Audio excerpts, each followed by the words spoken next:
So we're going to go ahead and get started. Welcome. Again, this is the Engaging Observers Beyond the Classroom session. All right. So for this session, we're doing our welcome and session overview right now. We will have two presentations. These are flash talks. They're 5 minutes, and we'll have four of those presentations. So in our first 10 minutes, we'll watch the first two presentations, which are asking for data collection in your local area via the Globe Observer app. And the second presentation is Solar Eclipses and Beyond, Collaboration on a Continental Scale. Then we'll watch our second round of presentations, and that includes community building for participatory science through informal education. And the second session, or the last session, is Amplifying Empathy and Environmental Science through PlanetWalk Clubs. So with that, we're going to go ahead and get started.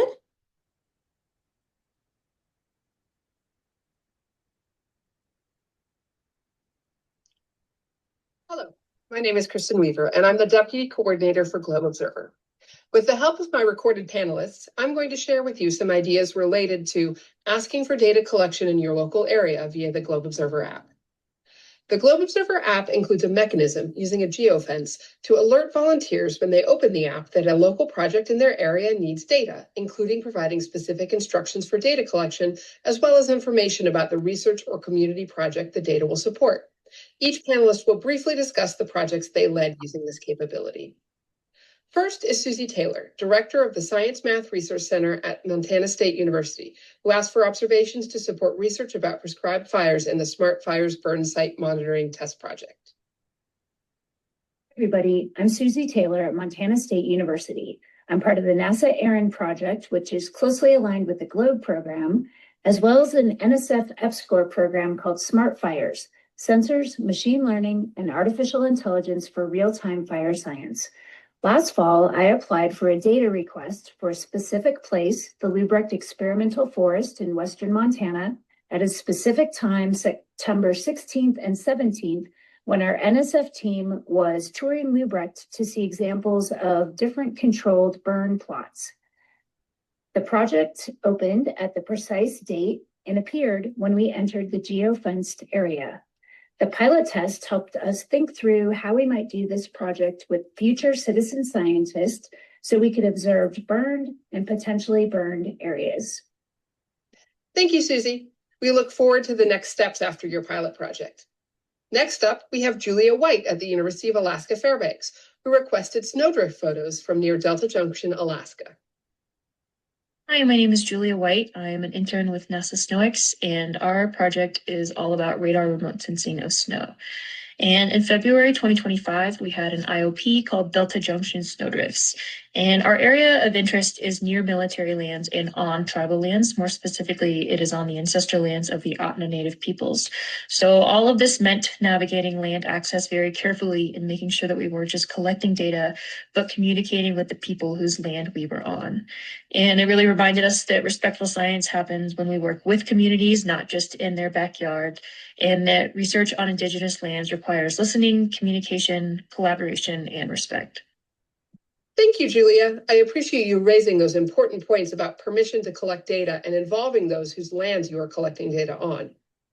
The final panelist is Eileen Bright, Globe Country Coordinator for Ireland, who asked observers to collect data about the tree height of Irish trees. Hello, everyone. My name is Aileen Bright, and I'm the Globe Country Coordinator in Ireland. We were delighted to be the first country outside of the US to test the ring fencing functionality in the Globe Observer app. We chose to measure tree height for several reasons. We wanted to align with our National Tree Week that was happening in March, but we also wanted to kind of highlight the important role that trees play in our environment. We worked closely with our colleagues to provide resources to citizen scientists around the country to take part in the campaign. And alongside that, we had a lovely video from Brian Campbell. We had over 100 measurements in total, and we even had a prize for the tallest tree that was measured, which is around 40 meters in the northern part of Ireland.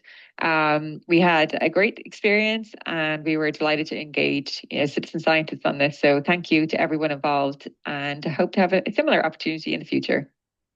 Thank you, Eileen. We appreciate you working with the Globe Observer team to sort out the process for international requests. I'd like to mention 2 other projects that we hope to talk about in the originally planned longer panel session, although we don't have much time to discuss today. Nancy Brunswick, a recently retired regional landscape architect for the USDA Forest Service, had the idea to take repeat photos using Globe Observer land cover of an original set of observations from 1997 on the Dixie National Forest in Utah. Her collaboration with Globe Observer starting more than 5 years ago helped spur the development of the local project request capability, and her team is hoping to continue to use Globe Observer with visitors in the forest in the future. Yoseline Lopez, an assistant research scientist at NASA's Goddard Space Flight Center, created a project that requested observations of the wildflower blooms in the Southwest United States to be able to identify matching satellite imagery. She also has plans for future data requests for flowering trees in South America. You can find out more about both of these projects on the Globe Observer website in the news section. We hope that hearing about all of these projects has helped you think about local projects in your area that might benefit from this type of geographically bounded data request. Great, and now we'll see our second video. Greetings, leaders. My name is Regena A., and I am Civil Air Patrol's National Commander and CEO.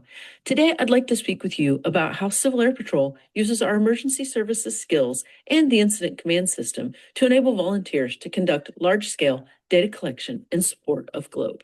Civil Air Patrol was founded in 1941, just a week before the attack on Pearl Harbor.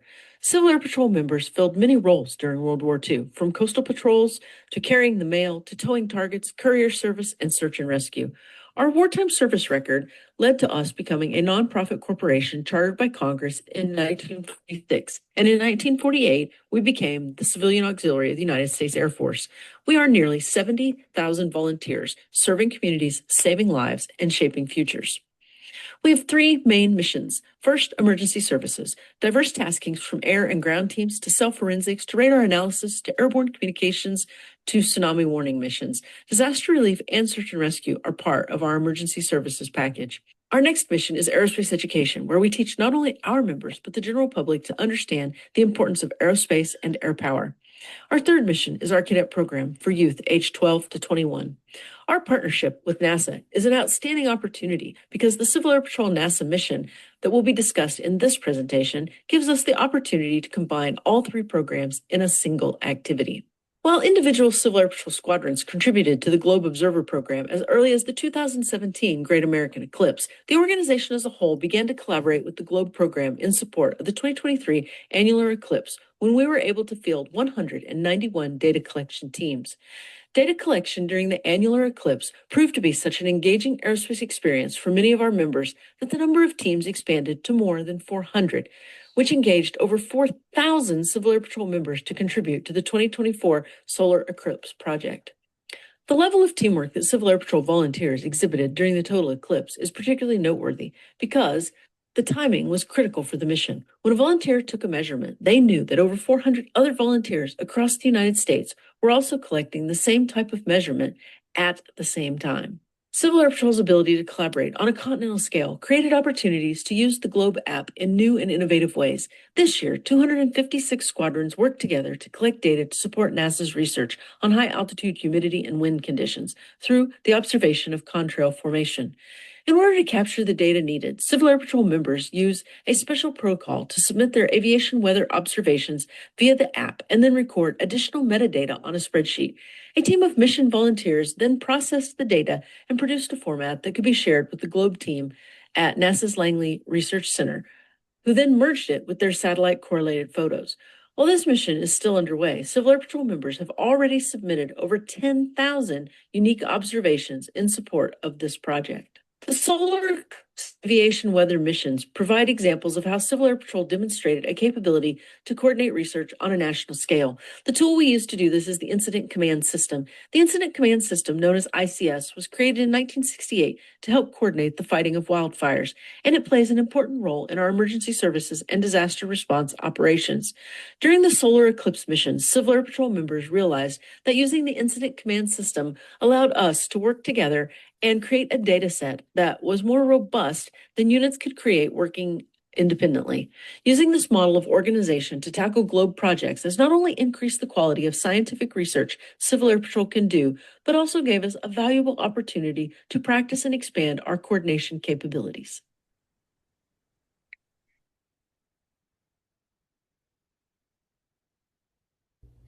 Hi, I'm Theresa Schwerin, Institute for Global Environmental Strategies and PI of the NASA Earth Science Education Collaborative Project.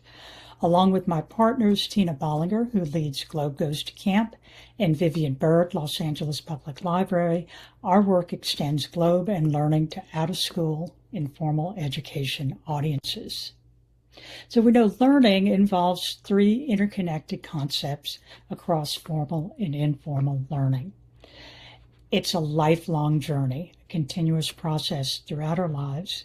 It is life-wide, recognizing that we learn in multiple contexts and experiences, expanding beyond the classroom. And it's life-deep, meaning that developing a deeper and more meaningful understanding involves connecting, applying, and adapting knowledge across contexts. We know that the GLOBE community includes a large and growing number of informal science educators and organizations, and in many different out-of-school settings. Beginning in 2023, when someone registered for a GLOBE educator account, they can select whether they are a teacher or an informal educator. And organizations can select whether they are a school or an informal education organization. You can see in the graph here the categories of informal education organization types include youth serving organization, library, park, zoo, aquarium, or nature center, museum or science center, or observatory. As of June 25th, there are over 3,700 unique GLOBE user IDs registered that identify as informal educators. We also know that a number of informal educators, as well as teachers, register for citizen science accounts. In the United States, there are 236 registered informal education organizations. Those are ones that registered since 2023. The chart on the right shows the number of those in orange. There are also an additional 313 organizations registered as GLOBE schools, but are serving out-of-school audiences. These were identified based on searches of the GLOBE database by the organization name and whether or not it included terms like library, camp, 4-H, planetarium, arboretum, or scouts. So our advice, if you're interested in expanding to out-of-school audiences in your community, these are the top three things we recommend doing. First, start local. Connect with your local STEM learning ecosystem. Learn what's already happening in your area and talk to those educators and organizations. Second, leverage existing GLOBE resources and knowledge, including these ones from our GLOBE Observer team. Particularly, these include a toolkit for informal educators and audience guides that have been co-created or piloted with groups like libraries, Girl Scouts, 4-H, and our newest guide, which is for camps.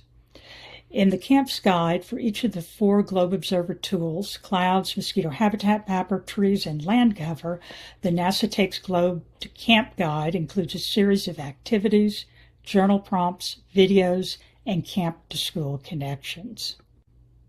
Finally, we recommend tapping into broader STEM learning networks and knowledge. These are my top 3. StarNet Libraries, SciStarter, and NISENet, which is the National Informal Science Education Network. All 3 of these are learning communities. They include free professional development webinars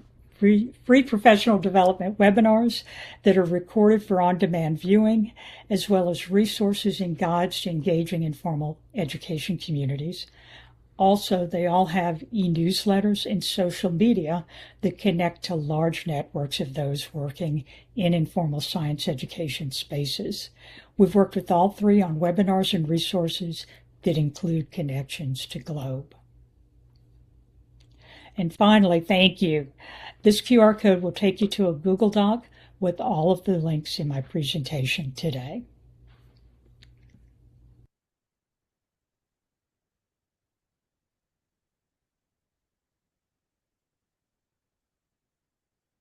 Welcome, and thank you to our Globe partners and community. Hi, I'm John Anderson. I'm honored to introduce PlanetWalk Clubs, an initiative deeply aligned with the Globe mission.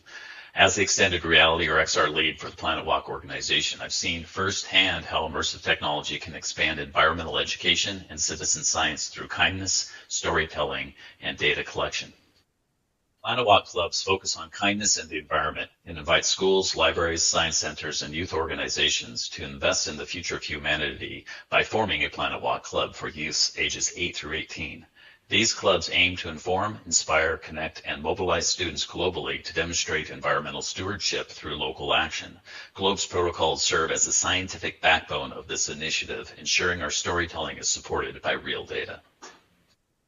Unique to this effort are immersive learning environments and XR technology, which enables students to blend the physical and digital worlds and to create a dynamic and interactive platform for learning, sharing, and storytelling. Students explore climate issues, engage in citizen science, and amplify their voices for a better future. Clubs use immersive XR worlds grounded in the NRC's 6 strands of informal science learning, connecting scientific concepts with cultural experiences and youth voice. This is where environmental data meets empathy. Guiding light of this work is Dr. John Francis, the PlanetWalker. Last year, he joined our annual meeting to engage with students and experience their XR storytelling. His lifelong commitment to silence, walking, and listening inspires our framework. John's commitment continues with PlanetWalk Africa, helping youth integrate Globe protocols into story-rich learning experiences as he travels from Cape Town to Cairo over the next several years. This is where silence, place, and data converge. John's walk has now gone across South Africa's great crew on his way to Cairo, Egypt. Mark Brentany and John Risby has joined the walk, and these experiences are highlighting the global connectivity of Globe's work through XR storytelling. Back home in my state of Idaho, PlanetWalk clubs have launched in Plummer and Grace. These are small towns with big impacts. Students are now sharing their journey developing local landscapes into immersive stories using XR and scientific and cultural data sets. In Plummer, we collaborated with the Coeur d'Alene Tribe's Department of Education and went for a 17-minute walk, 1 minute for each year John Francis was silent. During this walk, students collected air temperature and cloud data using Globe protocols and reflected with storytelling cards that were designed to elicit personal reflections to their current location. In Grace, Idaho, where Globe educator Misty Newby's 8th grade class operates a Globe-certified weather station, their ongoing atmospheric observations are now entering shared XR environments for peer learning. Students across these clubs are now using XR not just as entertainment, but as a transformation to their education. Their digital stories reflect the lived realities of their environments. A special thanks to Kathleen Cohen from the Collaboratorium for helping frame these XR worlds as a tool for empathy and equity. XR PlanetWalking is storytelling powered by place. Students and citizen scientists build immersive environments from their own surroundings, uploading data, visuals, and feelings to share environmental truths with the world. Within these clubs, we also introduce students to photogrammetry, using a photograph to create 3D digital replicas of local ecosystems, tools, and natural specimens. Photogrammetry becomes a user-friendly gateway into XR. It begins with video or image capture and results in models that can be explored, annotated, and shared across the Globe network. These XR scenes are not fictional. They're layered with real Globe data. Local readings of CO2, water pH, and turbidity add depth and evidence to the experience, reinforcing that science has an emotional dimension. Students can use XR to explore the worlds. We believe by turning reality into immersive experiences, students become protectors. They show others what's worth saving and how. And most importantly, when the headset comes off, we ask, what stories does your environment tell? What do you notice when you slow down and really see and listen? This is where data becomes relational. Through storytelling, students build emotional connections to Globe measurements and potentially enforces or changes how they value the science. So here's how to join the walk. You can support by starting or sponsoring a PlanetWalk XR Club yourself, mentor by sharing your experience with students building XR environments, and by empowering, helping youth walk, listen, and act for the planet. Together with Globe, we are transforming environmental learning from something students learn into something they live. All right, so let's start with Kristen in the first session. Oh, there are great questions here. There is a question here of how can those of us not in the geofence areas view the data that has been collected for each project? Or is that even possible? Can we do that? Yeah, so all of the data goes into the GLOBE database for any requested project goes into the database the same way all other GLOBE data goes in.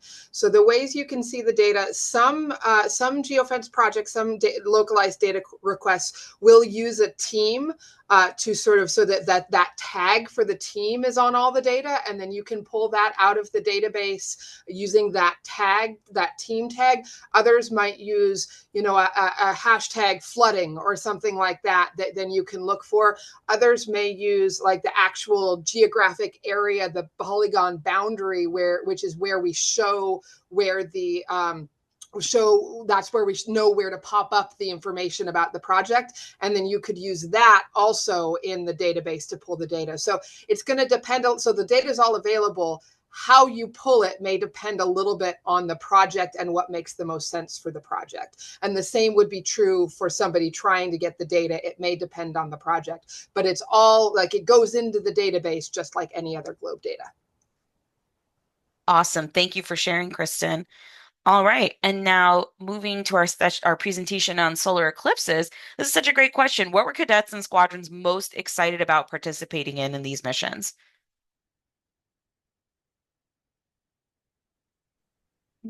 I can answer that one if you can Thank you, hear. Regina.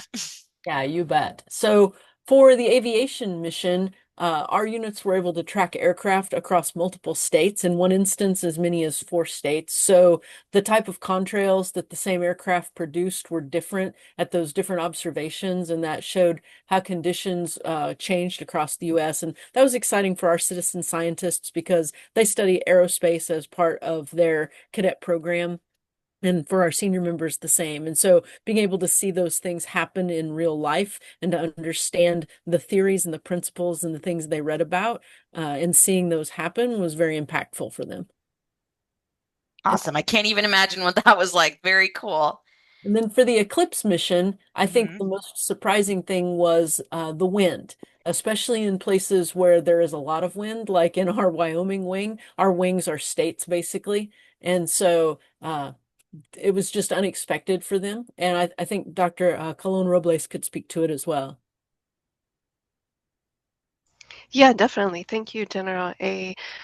For us, looking at the wind and the data collected by the Civil Patrol was very exciting. Wind was one of those that we really wanted to study, but it's very hard and it's very microclimate impactful. So the fact that these cadets were able to gather so much detailed data from before, during, and after the eclipse was very exciting. We were actually able to do a research paper on the changes in the clouds during the total solar eclipse in 2024, thanks to the Civil Patrol, but also to all the other citizen scientists who contributed data. And that paper is available now for anybody to read. But that's where we saw those changes in the contrails, which led to the aviation weather mission. Thank you both. Yes, if you have co-presenters here in the room, you're welcome to have them tap in to answer any of these questions. For our community building for participatory science through informal education, I know let's start with this question. Um, is there a network within Globe Observer for new out of school time groups to connect with others who've been doing this for a while? Because it sounds like we have some folks that are just getting started with these out of school time or informal ways to do science. Hi, and I'll also invite Tina Ballinger and Vivienne Byrd are my co-presenters here to also chime in. But I was going to mention very briefly, we've had networks of libraries, for example. I've worked with libraries through NASA at My Library, through SkyStarter to create a community within Globe. And we have a team of Globe Eclipse libraries, but we've continued to engage these libraries in doing Globe and Globe Observer. And for example, they started with the Eclipse, but they're continuing on. We see them coming to our Globe Observer Connect sessions. We keep them engaged through an email list where I reach out to them when there are new things happening, and we share examples of how they are implementing Globe on the Globe Observer website. We have a guide for libraries, and Tina Ballinger is doing quite a lot of work with camps, and she has a network of camps, camp directors, camp personnel across the United States that she's been working with. Tina, did you want to add on to that? Sure. Thank you, Theresa. Yes, we have camps that are part of the network, and we during the school year, not during the summer because that's our busiest time, but during the school year we'll have monthly meetings that they can connect to. They can share what's working, what they might have struggled with. Last year we did an IOP during the summer where everyone was collecting data at the same time for microclimates. We also have regional director mentors who volunteer their time to mentor others in their regions that may be new to sharing Globe within their camp settings. And we also have outdoor education centers that do camps all school year. So we have a variety of people working together in that network. And just as Theresa was mentioning, when there are new resources that come out, when there are new opportunities, I'll share that via email with them and keeping everybody kind of moving forward and training opportunities and that type of thing. Thank you, Theresa. Thank you both. All right, and then I'll go over to John. You have a question here. If you could share a little bit more about the background of this project, and also if there is a link that you could share to the resources, if you could put that in the chat. It sounds like folks would really love to learn more about that. Yeah, thanks, Jenny, and thanks everyone for the presentation. So real quick, I'll just put in an email for everybody. That you can directly get a hold of me at. And that's just xr@planetwalk.org. You can also go to the planetwalk.org website for future updates. And then to move a little bit further into background of this project, we don't have a lot of time, so I won't go into the full background. It's a lifelong journey for sure of walking. But I ran into, or started walking with John Francis in 2022, or the end of and John and I started, obviously the legacy of John and what he's doing, but kind of data interoperability and alternative science communication is all the background we're at. John's been very active in the Globe community for years, and he's really brought me into this community. I've loved it. We've walked down in Florida in the wildlife corridor, trying to get students to understand empathy through the point of view of animals, not just humans. And so XR and virtual reality, or XR, which is extended reality, is a combination of all data sets, if you will, digital, and it's a way of us to storytell using those, and that's my expertise. So John was really intrigued in this new way of communicating with technology and how we could start bringing in real scientific data and storytelling from the communities. And so we started walking ever since then. John, as the presentation was talking about, has now moved to Africa. He's walking across the continent of Africa, talking to school kids.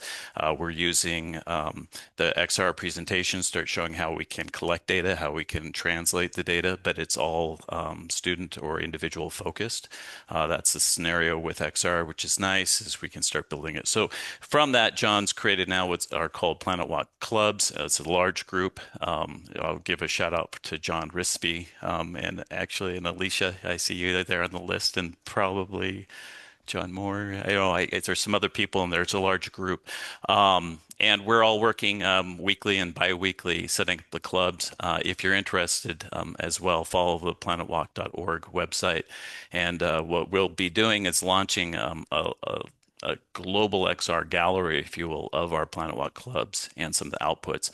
But these XR environments, this is more background, Alicia, than you're asking for on how this started. But we didn't get much time to talk about it. Our private worlds, these are sovereign spaces.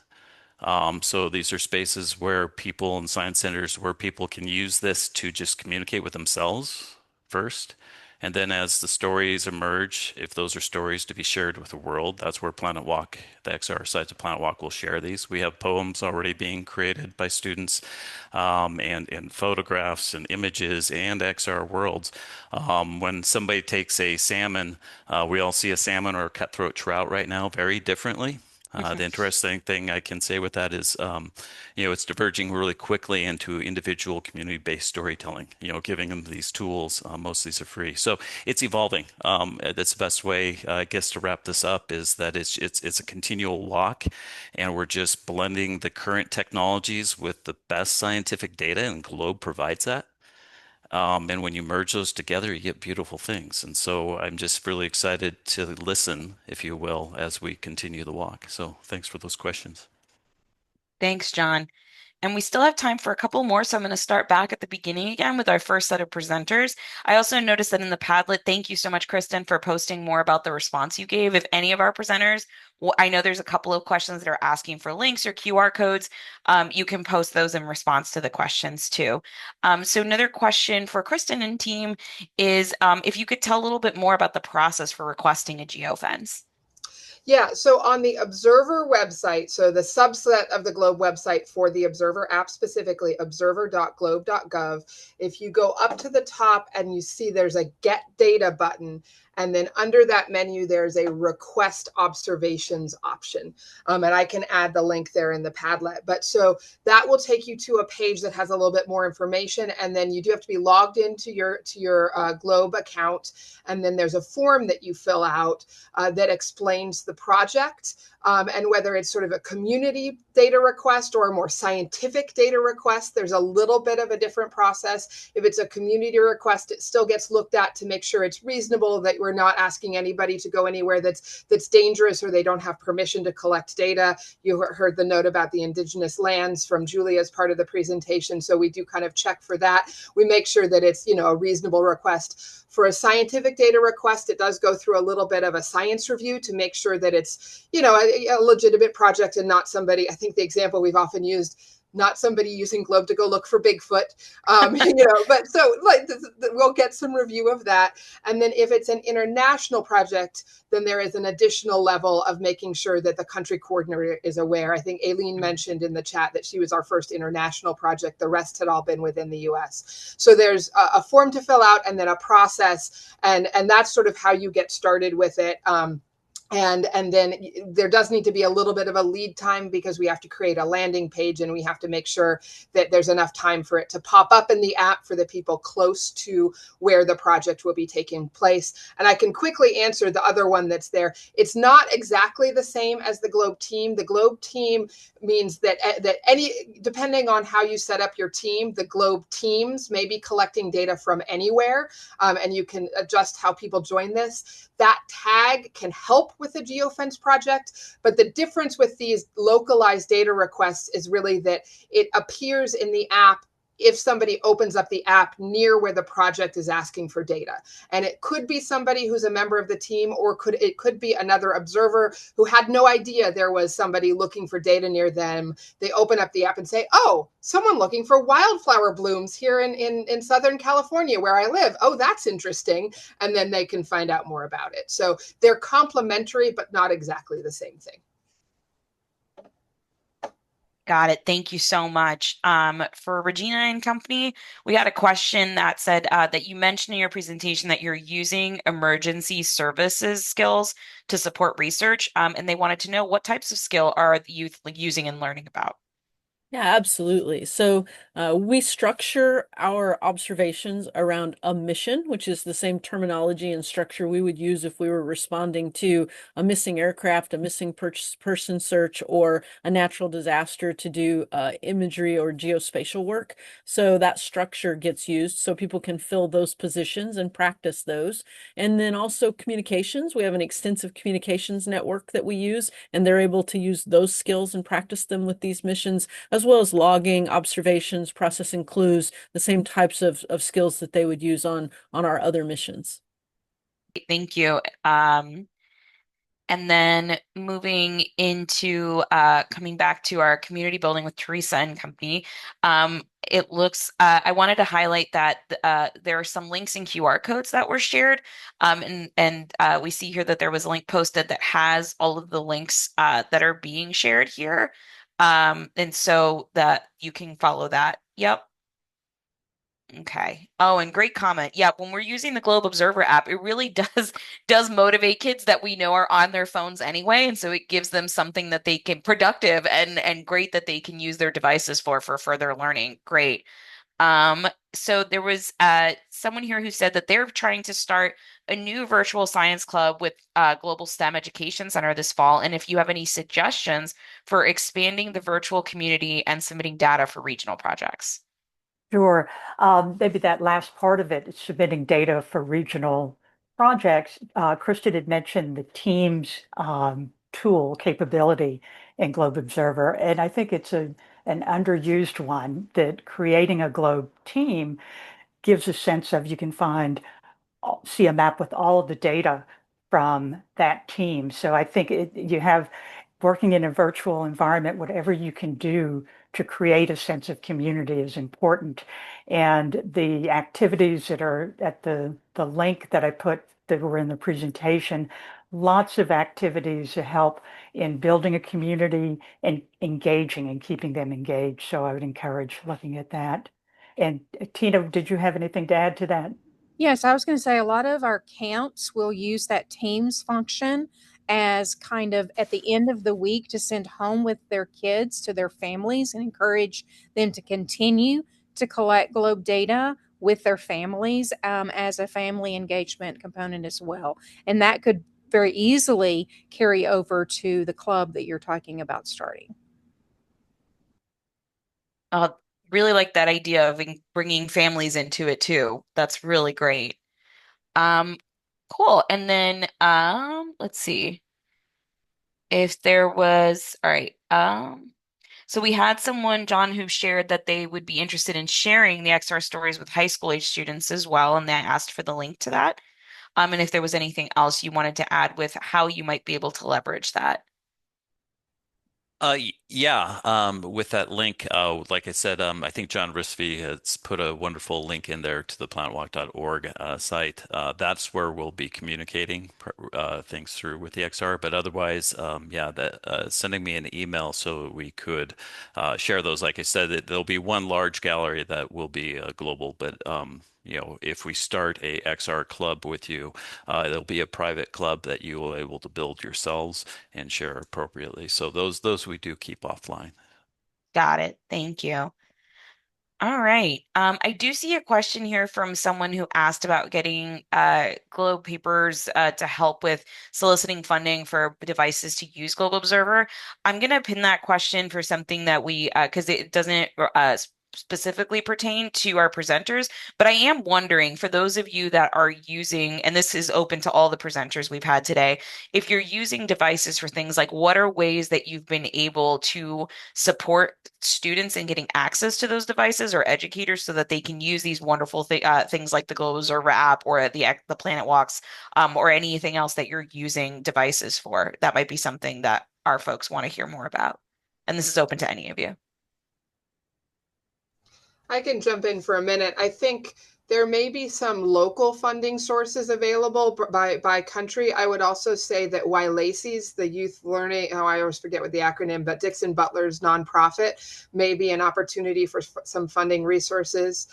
I think another thing that's an option there was just I think doing some kind of kits. A lot of libraries will do kits where you can check out materials. So you don't necessarily need one for every student, but there might be a way to have fewer devices that can be shared or checked out, especially if you're trying to involve families or something like that, where each student may not have their own device, but it can be passed around to be used for a little while by everybody. And just to add to that, there's some great examples of kits that have been created by libraries. Vivienne Byrd, I think Vivienne's still here, has DIY circulating library kits. So And she's got great examples on the Los Angeles Public Library Neighborhood Science website.